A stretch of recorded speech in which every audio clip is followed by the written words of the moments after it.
இது வந்து இலவசங்களுக்கான பட்ஜெட் இல்லை, அது நீண்டகால தொலைநோக்கு பார்வைக்கான பட்ஜெட்டுன்னு சொல்கிறாங்க. 12.2 லட்சம் கோடி கேபிட்டல் எக்ஸ்பெண்டிச்சருக்கு ரோடு, ரயில்வே, போர்ட்ஸ், துறைமுகம், நீர்வழிச்சாலைகள், semiconductor, biosimilar, biopharma, rare earth minerals, இதுக்கெல்லாம் வந்து தொழில்நுட்ப தன்னிறைவு அடைவதற்கான வழியில் 12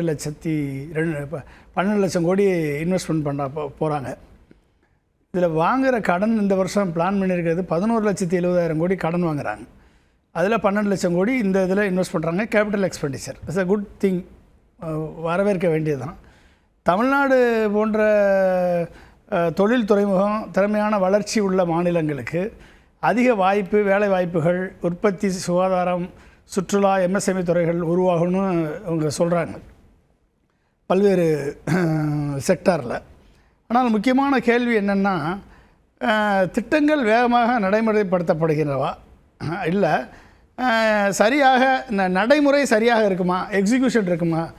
இப்போ ரகுநாதன் சார் சொன்னார் 22,000 கோடி, 8,000 கோடி, 10,000 கோடி, இப்போ 22,000 கோடி அலாட் பண்ணுறாங்க. அதுதான் எவ்வளவு எக்ஸிக்யூஷன் லெவலில் பார்க்குறப்ப அது 50% கூட வரல.